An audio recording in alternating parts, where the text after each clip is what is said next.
इसी के साथ खबर में आगे बढ़ते हैं, जहां पर असदुद्दीन ओवैसी ने कांवड़ यात्रा में मीट की दुकान बंद कराए जाने का मामला यूसीसी से जोड़ लिया है। उन्होंने पीएम मोदी पर तंज कसा है। उत्तर प्रदेश के कई इलाकों में कांवड़ यात्रा के चलते मीट की दुकानें बंद कराए जाने पर बता दें कि एआईएमआईएम प्रमुख असदुद्दीन ओवैसी ने कटाक्ष किया। ओवैसी ने ट्वीट कर कहा कि सड़क पर नमाज अदा करो तो एफआईआर हो जाती है, लेकिन कांवड़ यात्रा के लिए मीट की दुकानें बंद करवा दी गई हैं। असदुद्दीन ओवैसी ने कहा कि धार्मिक भावनाओं के नाम पर रोजगार का हक छीन लेना शर्मनाक बात है। उन्होंने इस यूसीसी से इसे जोड़ते हुए प्रधानमंत्री पर तंज कसते हुए सवाल किया है कि क्या एक देश में दो कानून नहीं है? आपकी समान नागरिकता की बातें ढोंग है। ओवैसी ने अपने ट्वीट में एक न्यूज आर्टिकल का लिंक भी शेयर किया है। इसमें मीट की दुकान को ढका हुआ दिखाया गया है। न्यूज आर्टिकल की हेडलाइन में लिखा है कि उत्तर प्रदेश में कांवड़ यात्रा के चलते मीट की दुकानें बंद हैं। हिंदू तीर्थ यात्रा की भावनाओं को ध्यान में रखते हुए यह फैसला लिया गया है।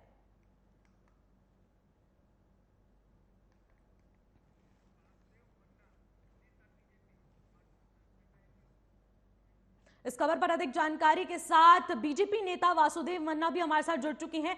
वासुदेव जी, पहले तो आपका बहुत बहुत स्वागत है हमारे चैनल न्यूज वॉच इंडिया में। नमस्कार। नमस्कार निखिल जी।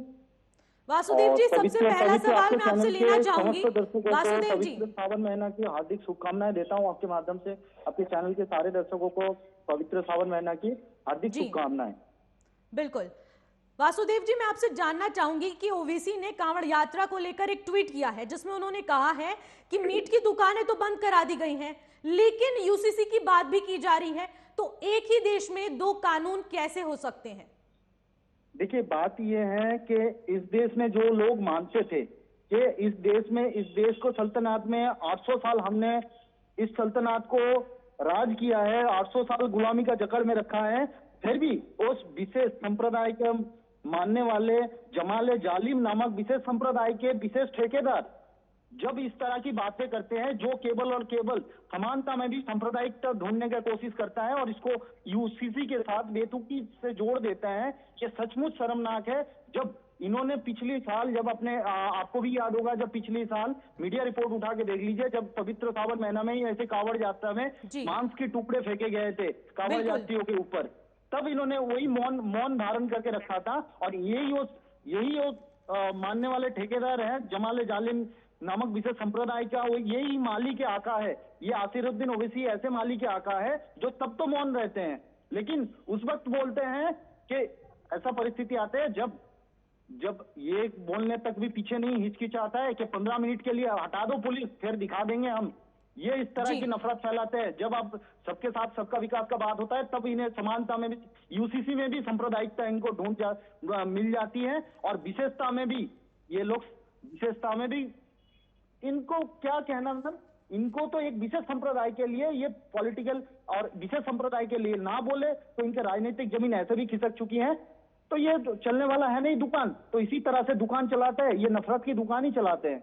बिल्कुल वासुदेव जी, इन्होंने ये भी कहा है ओवैसी ने अपने ट्वीट के माध्यम से कि जब सड़क पर नमाज अदा की जाती है तो एफआईआर हो जाती है, लेकिन उसके बाद जब मीट की दुकानें कांवड़ यात्रा के दौरान बंद कर दी जाती हैं, और उन्होंने एक फोटो भी शेयर किया है जिसमें मीट की दुकानों को ढक दिया गया है, तो वो कह रहे हैं कि मीट की दुकानों से उन्होंने यूसीसी को भी जोड़ दिया है।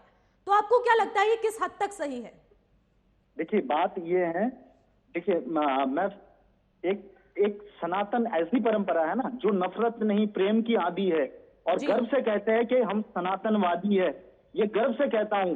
लेकिन ऐसे कुछ विशेष जमाले जमात इस देश में भी मौजूद है, और उनके मालिक के आला जो बन के घूमते हैं, उनका ठेकेदार बन के घूमते हैं, और जिस नफरती 47 में पैदा हुआ था, उससे पहले भी जो 800 साल गुलामी का मानसिकता जो औरंगजेब ने फैलाया था, उस मानसिकता को आज तक बरकरार रखने में और अपना राजनीतिक रोटियां सेकने के लिए, राजनीतिक दुकानें चलाने के लिए जिस तरह से वो नफरती माहौल को बढ़ावा देते हैं, नफरती माहौल को फैलाते हैं और उसको इस तरह से यूसीसी से जोड़ देते हैं। और वहीं विपक्ष में आप इस सिक्के की दूसरा पहलू को एक बार कोट करिए। दूसरा पहलू, जब उसी पवित्र सावन महीने में जब कांवड़ यात्रा जाती है, तब मांस का टुकड़े फेंके जाते हैं कुछ मुस्लिम संप्रदाय द्वारा। पिछले साल एफआईआर भी हुआ था, सीलमपुर के रोड पे इस तरह की गंदी हरकत की गई थी, जिस भावना को ठेस पहुंचाया गया था। उसके बाद एफआईआर, दिल्ली पुलिस द्वारा एफआईआर भी दर्ज की गई थी।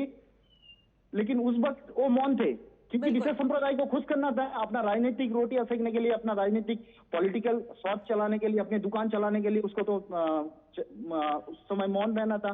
और अभी इस तरह की माहौलबाजी करने के लिए जब बिल्कुल। किस तरह से देखे होंगे यूपी में इस कावड़ यात्रा में किस तरह से भव्य स्वागत के लिए हर जगह किस तरह से लंबी कतारें लगी जाती है, लंबी कतारें लगाया जाता है और भव्य स्वागत, ताकि कावड़ यात्रियों सही से वहां से जल लेके पवित्र सावन महीने में इस रिवाज को पूरी कर सके, इसमें पूर्ण सहयोग देते हैं और वहां कहीं कोई भेदभाव नहीं होता है। लेकिन ये नफरती माहौल बनाने के लिए ये असरुद्दीन ओवैसी नामक जो जमाले जमात का जो मालिक आला बन के फिरते हैं और उनका ठेकेदार बन के घूमते हैं, उनको इसमें नफरती भावना ही दिखता है और कुछ नहीं दिखता है। और इनका केवल और केवल राजनीतिक स्वार्थ छोड़ के कुछ है ही नहीं।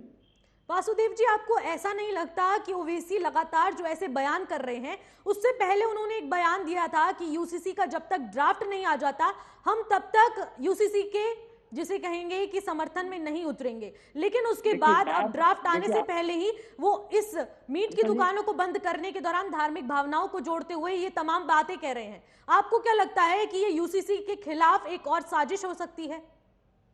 देखिए, बात यह है, ऐसे पढ़े लिखे एक बैरिस्टर होके, असरुद्दीन ओवैसी कोई मूर्ख आदमी नहीं है, एक पढ़े लिखे बैरिस्टर है, लेकिन उनका राजनीतिक रोटी सेकने के लिए ये सब धंधाबाजी चलाना जरूरी है, वरना उनको चलेगा नहीं। और सबसे ज्यादा फायदा अगर यूसीसी से किसी को होने वाला है तो मुस्लिम बहन बेटियों को उनको होने वाला है। अगर समानता के अधिकार मिलने वाला है तो उनको सबसे ज्यादा। ऐसे भी अभी हिंदू धर्म में 100% इक्वालिटी के अधिकार ऑलरेडी बरकरार हैं, ऑलरेडी है। चाहे संपत्ति के मामले में हो, बेटा बेटी का बराबर का अधिकार है, चाहे विवाह के मामले में हो, तलाक के मामले में हो, इसमें इक्वालिटी 100% इक्वलाइड है ऑलरेडी। लेकिन सबसे ज्यादा फायदा मुस्लिम महिलाओं का होने वाला है। तो इस यूसीसी आने के बाद इनको कहीं से इनको कूल किनारा नहीं दिख रहा है कि किस तरह से अपने गंदी राजनीतिक दुकान और गंदी मानसिकता फैला के जिस तरह से वोट ये बटोरने का काम करते थे, किस तरह से मुस्लिम भाई बहनों के प्रति नफरत का माहौल पैदा करके जो बीजेपी का गलत धारणा फैला के ये वोट का दुकान चलाते थे, अपना राजनीतिक रोटियां सेकते थे, ये बंद होने वाला है। इसीलिए ये यूसीसी के ऊपर भी भड़के हुए हैं। और मुझे नहीं लगता है कि असरुद्दीन ओवैसी एक बड़ा पढ़े लिखे इंसान होके, एक बैरिस्टर होके, अगर वो खुद इस तरह की माहौल बनाते हैं तो ये इनसे छोटी मानसिकता दर्शाता है, जो एक विशेष संप्रदाय को खुद करने के लिए और विशेष संप्रदाय को टारगेट करने के लिए। और इसी देश में असरुद्दीन ओवैसी कभी बोला करते थे कि हम तो इस देश में राज किए, उनका पार्टी का बयान है ये, मैंने नहीं कोट कर रहा हूँ, ये उनका पार्टी का बयान है कि इस देश में 800 साल तक हमने राज किया है, फिर भी स्पेशल स्टेटस है, ये स्पेशलिटी, फिर भी उनको स्पेशल स्टेटस चाहिए। इस देश में 800 साल हुकूमत करने के बाद भी उनको स्पेशल स्टेटस चाहिए इस देश में। बिल्कुल, ये उनका मानसिकता है। जब यूसीसी में समानता का बात आ रहे हैं तब इनको दिख रहा है चारों ओर अंधेरा ही दिख रहा है और अपने राजनीतिक जमीन खिसकते हुए दिख रहा है। तब इस तरह की उन्होंने माहौल बनाने का कोशिश कर रहे हैं फिर से। बहुत बहुत शुक्रिया वासुदेव जी हमारे साथ जुड़ने